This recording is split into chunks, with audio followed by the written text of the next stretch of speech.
Dwarves, one of the toughest, most robust races in the old world. High armor, high morale, a ton of strong infantries, and even stronger lords. But they do have one specific weakness. Cavalry. In this Total War tactic, we'll have a look at some ideas on how the dwarves can deal with these four-legged foes.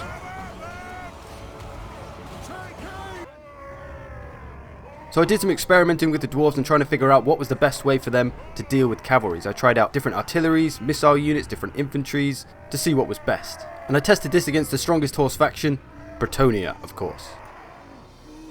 So a simple but effective combination first. A deep unit of infantry. I've gone with Longbeards with great weapons, as they are armor piercing and have a charge defense. Then behind them I've got some Slayers, so once a cavalry is charged into the Longbeards I can send in the Slayers to go and do the real damage. And then also behind the Longbeards some Thunderers, going to be great for doing some armor piercing damage to them on the way in. And they're purposefully facing out to the flank so they don't have to turn. You see I've got the same thing on the right hand side.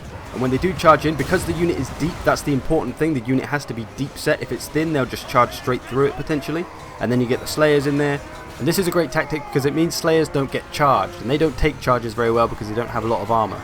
And you can pretty comfortably repel any cavalries coming in from the left and right. So that's the first idea to toy with. Next, this beautiful piece of machinery. The organ gun absolutely shreds cavalry. This is the first volley from this gun. Watch what it does to the incoming cavalry. Grail Knights, just taking a hit from the organ gun.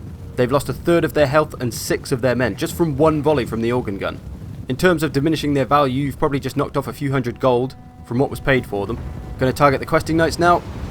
They get absolutely destroyed. Look at all those horses fall. So many dead. And that unit is down to nearly half health and has lost 14 of its men. So that alone, just 2 volleys, has done so much destruction already. I think I don't need to say any more. I think the organ gun has spoken for itself. It costs about 1,000 and it does have a bit of a shorter range, but the damage it can do in a short space of time is monstrous. I tried the same thing with the bolt thrower on the other side, but it didn't have anywhere near the same damage output.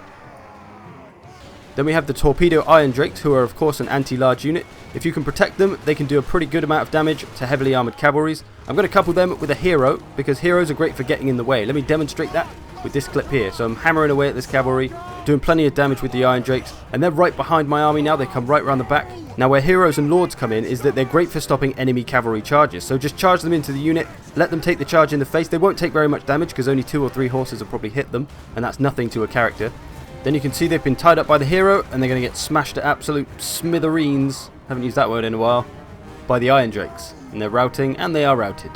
So iron drakes and heroes, together or alone, can be very effective. So let's try out these tactics in a full battle with the AI. First of all, I want to talk about my formation a bit and the way I'm approaching this. So I've got my front line here, and then my right flank and my left flank, if you're behind the army. So my front line is going to do its thing and just fight all the units that charge towards it, which is going to be infantry. I've got these Longbeards with great weapons at the side, and I've got these scattered around. There's one at the back there, one right at the back in the middle back here, and then pretty much symmetrical on the other side. Longbeards with great weapons all over the place. Then I've got Thunderers behind them to blast enemy units on the way in. Slayers nearby for once they've charged in. I can send the Slayers in to do the damage. Iron Drakes to get into anyone that comes up behind us. And a hero back here just to get in the way of anyone that comes up behind us.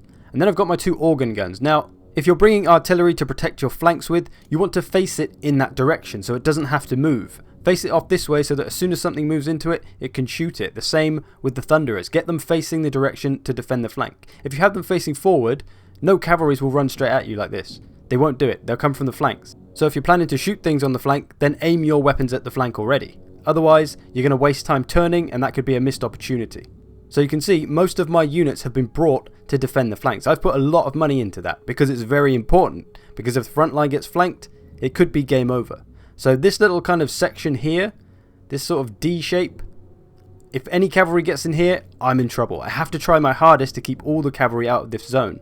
I've got plenty of Longbeards to get in the way, I've got heroes to get in the way. These organ guns will inevitably probably get charged into. You can't defend everything. It is going to be chaos when tons of cavalry comes around, but you have to do your best and just try to defend that little zone as best you can.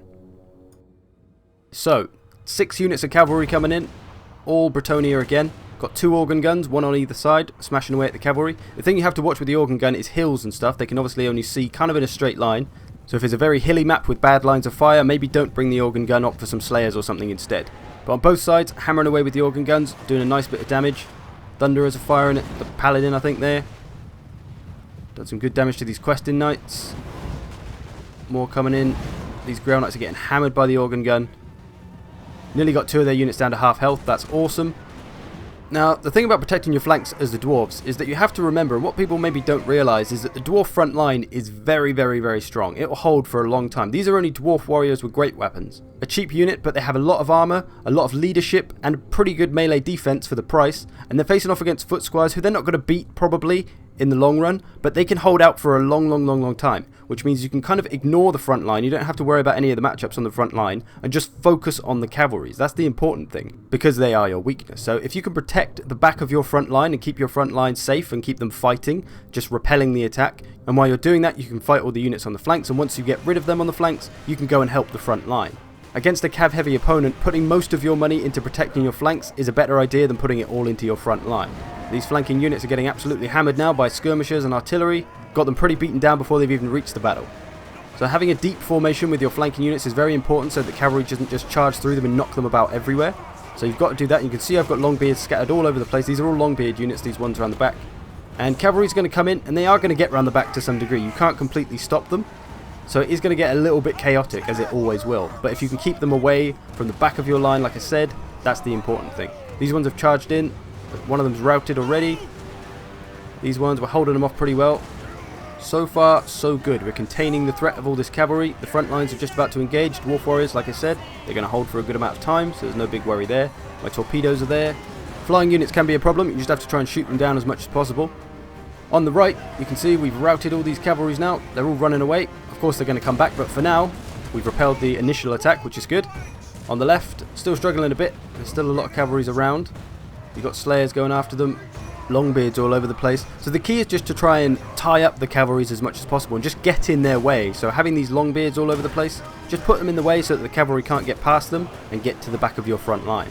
And as I said earlier, Longbeards have a charge defense, which can be very important against heavier cavalries, especially Grail Knights. You don't want to take that charge to the face. But the whole time, my front line hasn't been touched by cavalry at all, and that's the important thing.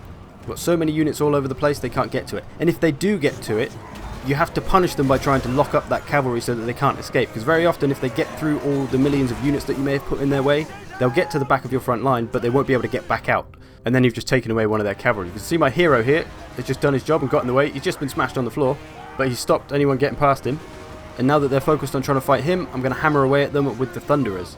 And another thing actually, your skirmishers, spread them out. You can see these two units of Thunderers are far away. I can actually use them to cover each other. So if anyone attacks this one, they can shoot them. If anyone attacks this one, they can shoot them. They can cover each other. So any cavalries, monsters, flying units that come in, they'll be constantly hammered by missiles one way or another.